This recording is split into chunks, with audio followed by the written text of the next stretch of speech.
Hello दोस्तों, स्वागत है आप सभी के मेरे इस YouTube channel all types knowledge में। आप सभी को मैं तहे दिल से स्वागत करता हूं। और आज की इस वीडियो में हम लोग जैसे थंबनेल में आप देख रहे हो, भारत के प्रमुख जलप्रपात एवं मुगल काल से पूछे जाने वाले प्रश्न जो सभी सरकारी एग्ज़ाम होते, पेपर होते हैं, परीक्षा उसमें पूछा जाता है। ठीक है, तो जैसे कि अभी व्यापम में जानते हो कि यहाँ पर अभी पेपर होने वाला है, वन रक्षक, क्षेत्र रक्षक, ज्येष्ठ परीक्षक। ठीक है, तो इन सभी विज्ञापन जारी हुआ है उसमें भी भारत के जो सामान्य ज्ञान है उसमें से प्रश्न पूछे जाएंगे, इतिहास से भी प्रश्न पूछे जाएंगे। तो इसमें जो है इतिहास में मुगल काल से भी बहुत सारे प्रश्न पूछे जाते हैं दोस्तों। और साथ ही यहाँ पे हम लोग जो जलप्रपात है ये भी सामान्य ज्ञान के अंतर्गत आता है, तो उसका प्रश्न यहाँ पे लेकर आए हैं। ठीक है, तो वीडियो को पूरा अंत जरूर देखिएगा। तो चलिए वीडियो की स्टार्ट करते हैं। देखिए, पहला है चित्रकूट जलप्रपात कहाँ स्थित है, तो ये जो है छत्तीसगढ़ में है।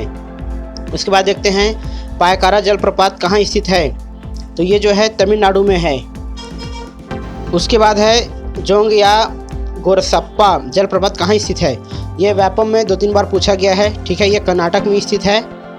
उसके बाद है दूध सागर जलप्रपात कहाँ स्थित है, तो ये जो है दूध सागर, ये भी काफ़ी इम्पोर्टेंट है, गोवा और कर्नाटक सीमा के पार के निकट है। ठीक है, फिर देखते हैं हुंडरू जलप्रपात किस राज्य में स्थित है, ये भी बहुत इंपॉर्टेंट क्वेश्चन है दोस्तों, इसको भी पूछा जाता है। तो ये जो है झारखंड में है। ठीक है, अगला देखते हैं धुआंधार जलप्रपात किस राज्य में स्थित है, तो धुआंधार जलप्रपात जो है आपका मध्य प्रदेश में स्थित है। ठीक है, फिर है शिवम मुद्रम जलप्रपात कहाँ स्थित है, शिव समुद्रम जो है कावेरी नदी पर स्थित है। ठीक है, उसके बाद देखते हैं मधार जलप्रपात कहाँ स्थित है, किस नदी पे बना हुआ है, तो ये चंबल नदी पे बना हुआ है। फिर है जोंग जलप्रपात को और किस नाम से जाना जाता है, इसको महात्मा गांधी जलप्रपात के नाम से जाना जाता है। ठीक है दोस्तों, उसके बाद देखते हैं गोकाक जलप्रपात किस राज्य में स्थित है, तो ये जो है तमिलनाडु में स्थित है। अगला देखते हैं बिहार जलप्रपात किस नदी पर है, तो ये जो है टोंस नदी पर है। और जोंग जलप्रपात ये भी बहुत इंपॉर्टेंट है, कई बार इसको पूछा गया है। ठीक है, इसकी ऊंचाई कितनी है, तो इसकी ऊंचाई जो है 253 मीटर है। ठीक है, तो मैं आपसे कहना चाहूँगी यदि आपने अभी तक चैनल को सब्सक्राइब नहीं किया तो सब्सक्राइब कर लें और बेल आइकन को भी क्लिक कर लें। अब देखते हैं नीलगिरी के पर्वतीय क्षेत्र में कौन सा जलप्रपात स्थित है, तो ये जो है पायकरा। हमारे इस चैनल पे हम लोग इस तरह की वीडियो लाते हैं दोस्तों, जीके, करंट अफेयर। ठीक है, कपिल धारा ये किस नदी पे स्थित है, तो ये जो है नर्मदा नदी पे स्थित है जो अमरकंटक में है।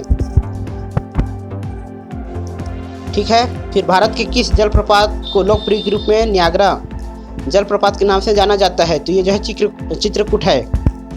ठीक है, हमारे चैनल पे हम लोग ऑल इंडिया लेवल की गवर्नमेंट जॉब, छत्तीसगढ़ में सही तरह की गवर्नमेंट जॉब और जो भी वैकेंसी निकलती है उसको तुरंत हम लोग यहाँ पे लेकर आते हैं। अब देखते हैं मुगल वंश के संस्थापक कौन थे, तो मुगल वंश के संस्थापक जो हैं बाबर हैं। ठीक है, इसमें से प्रश्न पूछे जाते हैं, तो वीडियो पूरा अंत तक जरूर देखेगा। बाबर का जन्म कब हुआ था, 1483 में हुआ था। ठीक, फिर बाबर के पिता का नाम क्या था, तो ये जो है उमर शेख मिर्ज़ा उनके पिताजी का नाम था। फिर बाबर के पिता उमर शेख मिर्ज़ा कौन से राज्य के शासक थे, तो ये फरगाना के शासक थे। उसके बाद देखते हैं बाबर फरगाना के गद्दी पर कब बैठा, तो ये जो है 8 जून 1494 को बैठा। फिर बाबर ने बादशाह की उपाधि कब धारण की, तो ये जो है 1507 में बादशाह की उपाधि धारण की। फिर बाबर के कितने पुत्र थे, तो इनके जो है 4 पुत्र थे।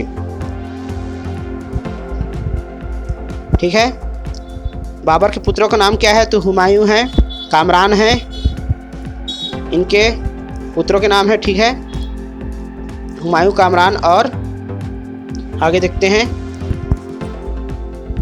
अस्करी और हिंदाल, ये इनके 4 पुत्र हैं। ठीक है, जिसमें से हुमायूं जो है सबसे ज़्यादा प्रसिद्ध हैं।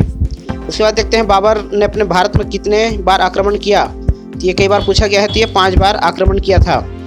बाबर द्वारा लड़े गए प्रमुख युद्ध में से कौन से हैं, तो पानीपत का युद्ध, खानवा का युद्ध, चंदेरी का युद्ध, घाघरा का युद्ध, ये सभी जो है बाबर द्वारा लड़े हुए प्रमुख युद्ध हैं। सभी युद्ध को बाबर के द्वारा लड़ा गया था। ठीक है, वीडियो पूरा तक जरूर देखें दोस्तों, केवल 7-8 मिनट का ही वीडियो बनने वाला ही है। और चैनल को सब्सक्राइब नहीं तो सब्सक्राइब कर लें। फिर देखते हैं मध्यकाल में प्रथम शासक कौन था। तो मध्यकाल में प्रथम शासक जो है इब्राहिम लोदी था। फिर है बाबर को कलंदर की उपाधि क्यों दी गई थी। बाबर की उदारता के लिए इसको कलंदर की उपाधि दी गई थी। फिर खानवा की युद्ध विजय के बाद बाबर को कौन सी उपाधि धारण किया था, तो उन्होंने गाजी की उपाधि धारण की थी। अगला क्वेश्चन है राणा सांगा की मृत्यु कब और क्यों हुई। ठीक है, क्यों हुआ, तो उनका युद्ध जो है, उनका मृत्यु जो है 30 जनवरी 1528 ईस्वी में हुआ और युद्ध हारने की वजह से इनकी मृत्यु हुई। बाबर की मृत्यु कब और कहाँ हुआ था, तो ये जो है 26 दिसंबर 1530 ईस्वी में आगरा में हुआ था। प्रारंभ में बाबर के शव को कहाँ दफनाया गया था, तो ये जो है आगरा में आराम बाग में दफनाया गया था। फिर है बाबर अपने शव को दफनाने के लिए किस स्थान का चुनाव किया था, तो काबुल का स्थान का चुनाव किया था। ठीक है, फिर अंत में बाबर के शव को काबुल में ही दफनाया गया है। अगला क्वेश्चन देखते हैं बाबर की आत्मकथा जो है किस पुस्तक में दर्शाया गया है, तो तुजुक-ए-बाबरी बाबरनामा में दर्शाया गया है। अब्दुल रहीम खान खाना ने बाबरनामा को किस भाषा में अनुवाद किया, तो इन्होंने फारसी भाषा में अनुवाद किया। हुमायूंनामा किसने लिखी थी, तो इसमें गुलबदन बेगम ने लिखी थी। ठीक है दोस्तों, तो आज की वीडियो में इतना ही। वीडियो अच्छा लगा तो वीडियो को लाइक करें, इसे अपने दोस्तों के साथ शेयर करें। वीडियो देखने के लिए धन्यवाद और चैनल को सब्सक्राइब कर लें।